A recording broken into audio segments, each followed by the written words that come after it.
गुरमुखों, हमारे हृदय सम्राट नैनाभिराम, रोम रोम में बसने वाले दूरदृष्टा परोपकारी श्री पंचम महाप्रभु जी ने टोरंटो में कृपा फरमाई।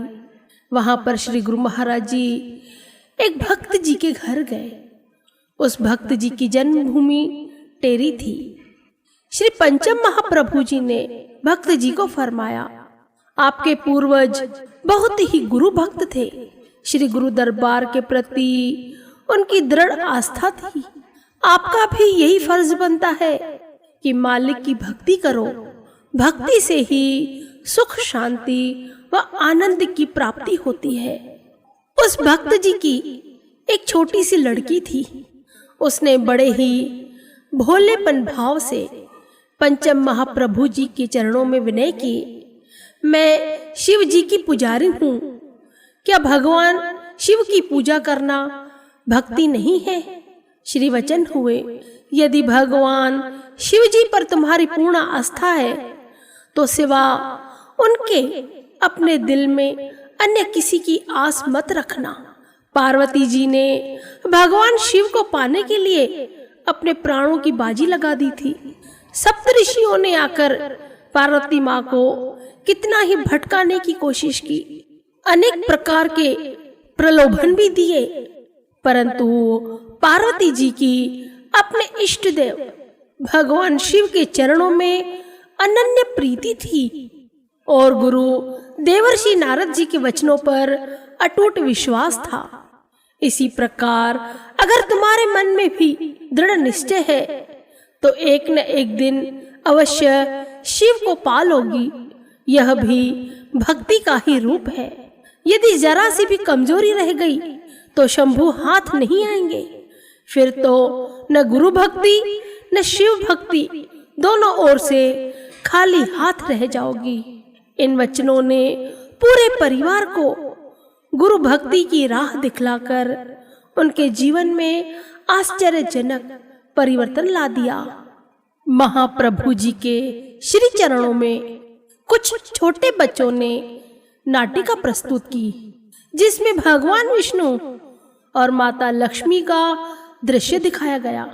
माता लक्ष्मी की दृष्टि जब संसार में माया से जूझ रहे जीवों पर पड़ती है तो उनका कोमल हृदय सबको दुखी देखकर करुणा से भर जाता है। वह भगवान से विनय करती है कि हे दया सागर, दुख से व्याकुल इन जीवों पर उपकार करो। माता लक्ष्मी की विनय सुनकर भगवान विष्णु ने उन्हें एक बर्तन दिया और कहा कि इसमें दुनिया के सब सुख भरे हुए हैं। आपसे जो कोई भी मांगे और जो भी मांगे आप निसंकोच उन्हें देती रहना। प्रसन्न हो माता लक्ष्मी ने वह बर्तन ले लिया और भूलोक पर आकर सबकी इच्छाएं पूर्ण करने लगी। सबको मुंह मांगा वर मिलने लगा। सब कुछ मिलने लगा लोगों को जिनकी वे चाहना करने लगे। सब कुछ मिल जाने के पश्चात भी माता लक्ष्मी ने सबको पहले से भी अधिक दुखी पाया। हैरान परेशान हो वह भगवान से इसका कारण पूछने लगी। भगवान बोले कि जिस वस्तु में सच्चा सुख भरा है, अज्ञानतावश उस चीज को तो कोई चाहना ही नहीं करता। जिस पर संतों की कृपा हो जाती है वही भाग्यशाली जीव, वही सौभाग्यशाली जीव ही उस अमोलक वस्तु अर्थात भक्ति को प्राप्त कर सच्ची खुशियों से अपना दामन भर लेते हैं। यही कारण है कि नित्य अवतार संत सत्पुरुषों के रूप को धारण कर धरा पर विचरण करते हैं। निष्काम परमार्थ करते हुए नाम, सेवा, सत्संग और श्री दर्शन से मानव जीवन को सफल बनाने की युक्ति समझाते हैं। आज भी इस धरा पर शोभायमान होकर अपने पावन श्री दर्शनों से श्री पंचम महाप्रभु जी सभी गुरमुख प्रेमियों को दर्शनों से निहाल कर रहे, उन्हें माला माल कर रहे हैं, कृतार्थ कर रहे हैं। गुरमुखों, महापुरुष समझाते हैं कि जैसे नाव पानी के ऊपर तैरती है और नाव में बैठे हुए लोगों को भी तट पर पहुंचाती है। लेकिन यदि नाव में पानी भर जाए तो वह स्वयं भी डूबती है और उस नाव में बैठे हुए व्यक्तियों को भी डुबो देती है। इसी प्रकार जब गुरमुख प्रेमी संसार से न्यारे होकर रहेंगे तो वे भी तर जाएंगे और उनके संपर्क में आने वाला हर एक प्राणी, हर एक जीवात्मा भी तर जाएंगी। किंतु ये सब कार्य अपनी बुद्धि व चतुराई के बल पर संभव नहीं हो सकता। इसके लिए गुरुमति पर चलना अति आवश्यक है। गुरु भक्ति और गुरु शब्द में जिसने चित्त लगा लिया उसने ही वास्तविकता को जानकर जीवन के असली लक्ष्य को प्राप्त किया है। इसीलिए जो भी प्रेमी गुरु वचनों को मानकर आगे कदम बढ़ाते जाएगा वह अपने जीवन को सफल बनाता जाएगा। गुरुमुखों, एक समय की बात है, किसी गांव में एक बहुत ही पहुंचे हुए संत पधारे और जिस गांव में पहुंचे उस गांव का मुखिया बड़ा ही श्रद्धालु, बड़ा ही भक्तिवान और संतों महात्माओं में अनन्य प्रीति रखने वाला था।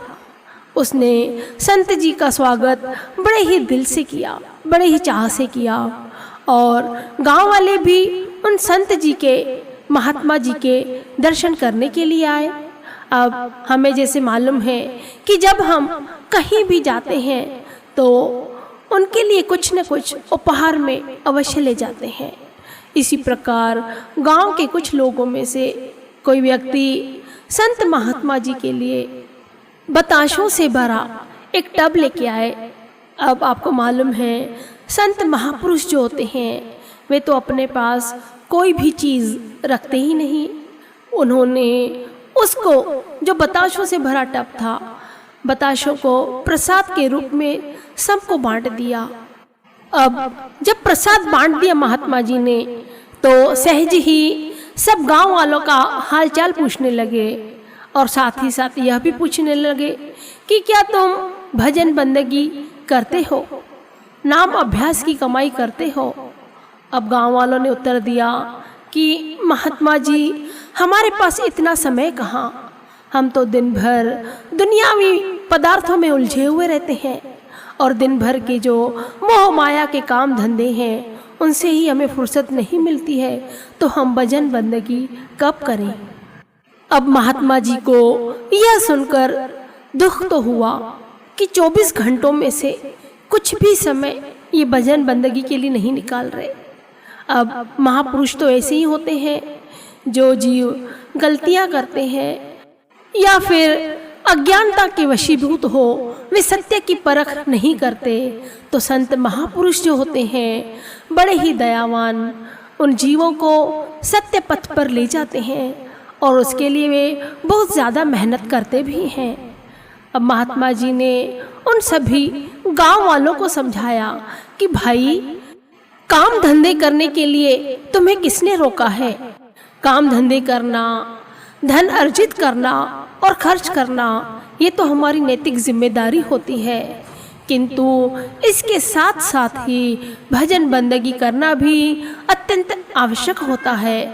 महात्मा जी ने समझाया कि यद्यपि हमें कुएं में से पानी निकालना हो तो हम क्या करते हैं, हम कुएं से पानी निकालने के लिए बाल्टी को एक तरफ रस्सी से बांधकर कुएं में फेंकते हैं और रस्सी का दूसरा छोर जो होता है, छोटा सा सिरा, अपने हाथ में सुरक्षित रखते हैं।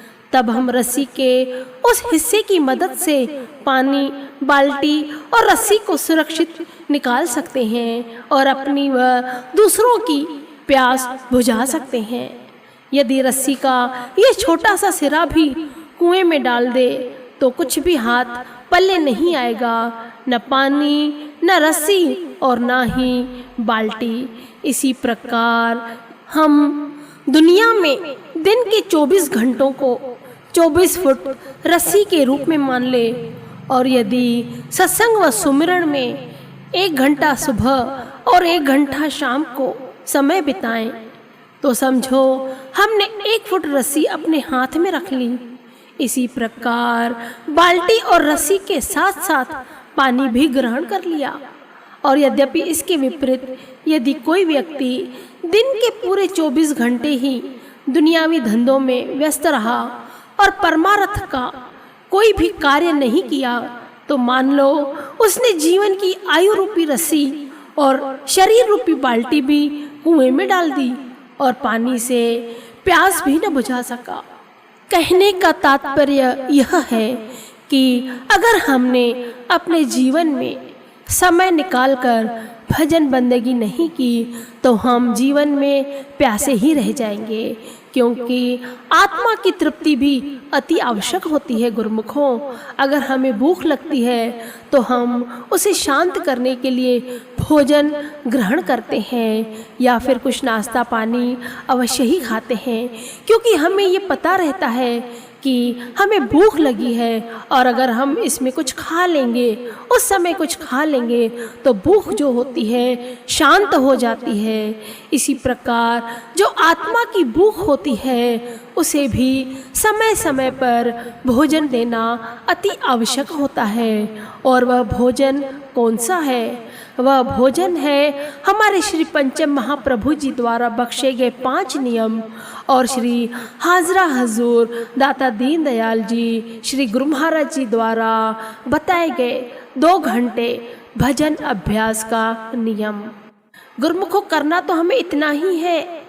आप ज़्यादा कर सकते हो तो बहुत बहुत अच्छी बात है, नहीं तो कम से कम अपने 24 घंटों में से अगर आपने 2.5-3 घंटे भी महापुरुषों की सेवा में अपनी आत्मा के कल्याण में लगा दिया तो आपका जीवन ही यहीं के यहीं स्वर्ग हो जाएगा।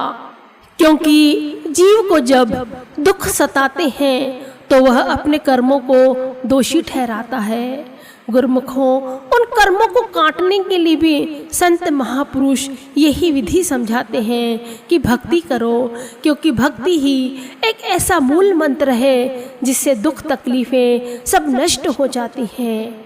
भक्ति में नाम की कमाई अति अति आवश्यक है। जिस प्रकार कोई व्यक्ति दुकान पर बैठा हो और उसे दुकान की बड़ी ही चिंता सताती है कि दुकान पर जाकर बैठना है, ग्राहकों को आकर्षित करना है, ग्राहकों को अलग अलग तरीके से जो है आकर्षित करने के लिए वह कई प्रकार की स्कीमें जो होती है सेल आदि दुकानों में रखते हैं, जिससे ग्राहक आकर्षित होकर उस दुकान पर जाते हैं और वहाँ से चीज़ों की खरीदी कर लेते हैं।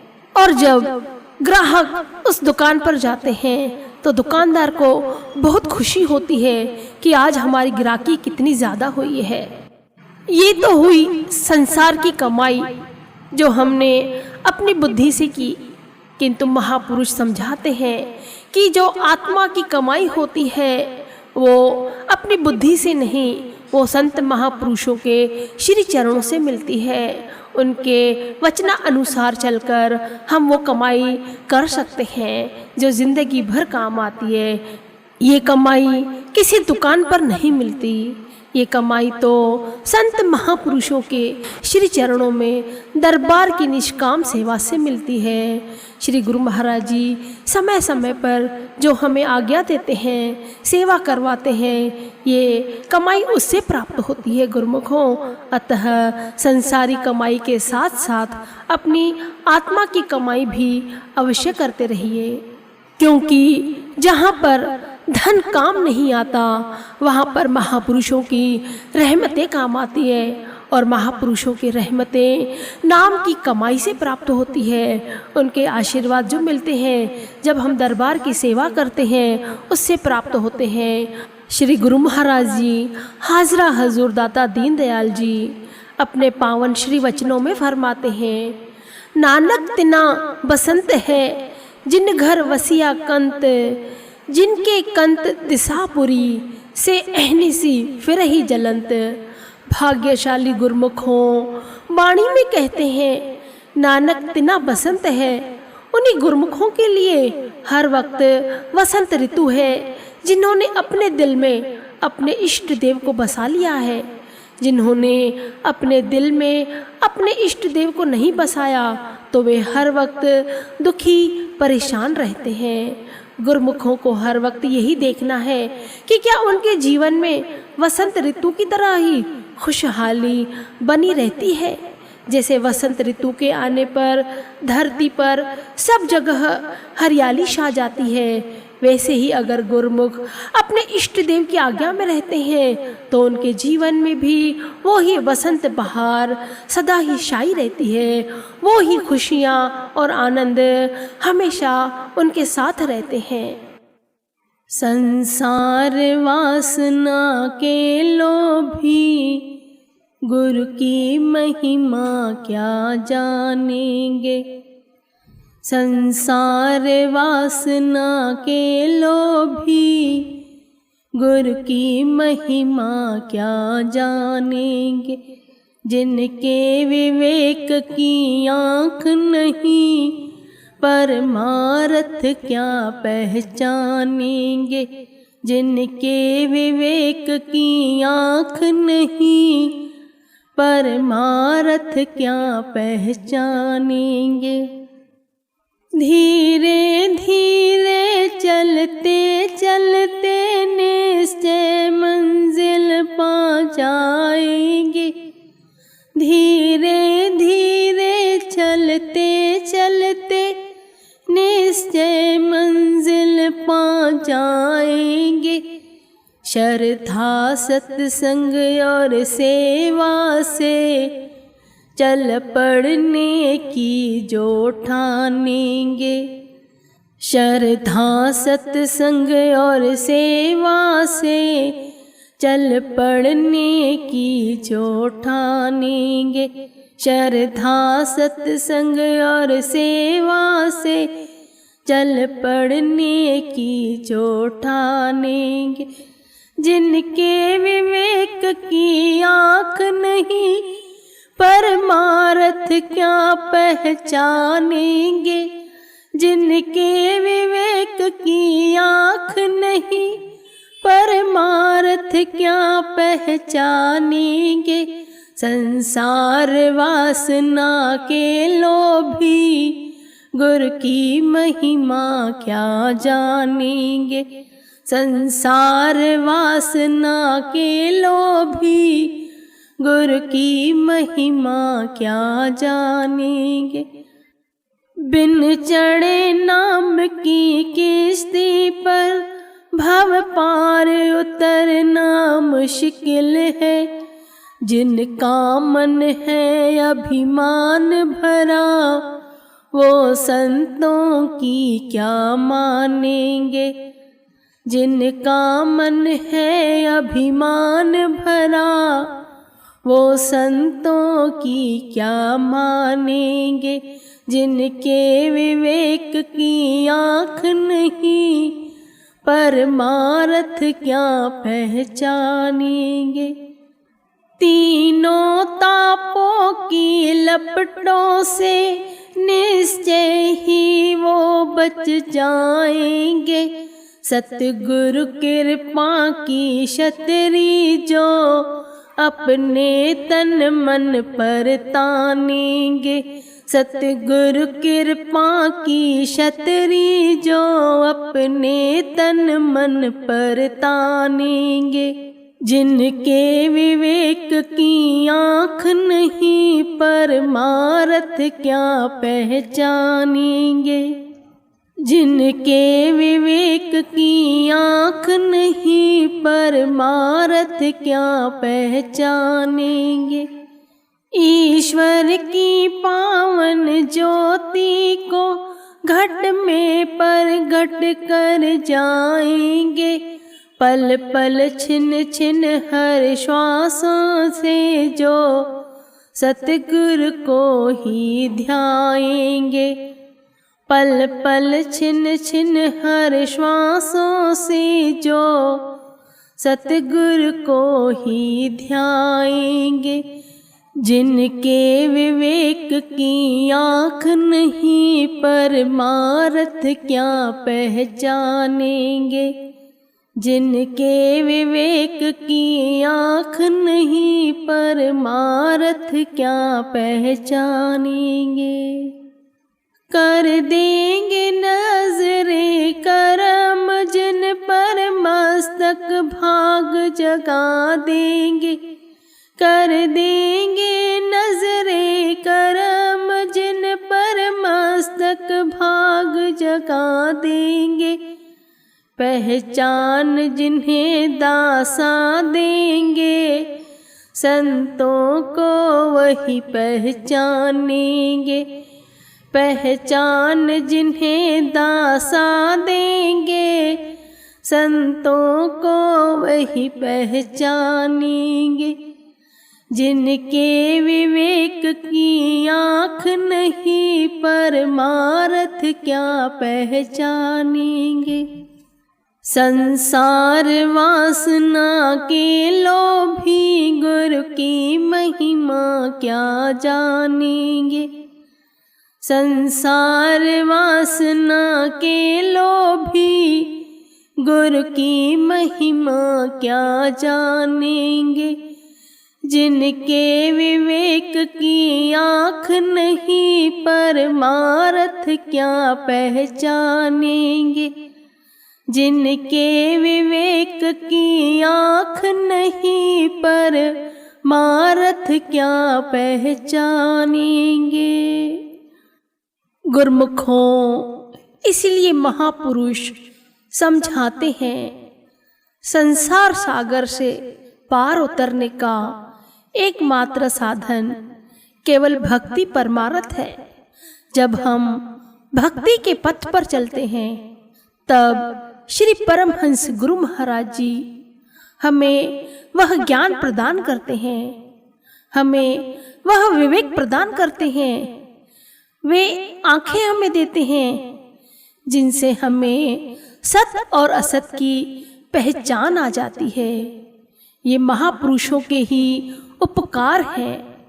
अतः हमें महापुरुषों के उपकारों को हृदयंगम करते हुए, महापुरुषों को सिमरण करते हुए, याद करते हुए भक्ति के साधन पूर्ण करने हैं और अपने जीवन को सफल, सुखकारी, मंगलकारी बनाना है। महापुरुषों की प्रसन्नता को प्राप्त करना है।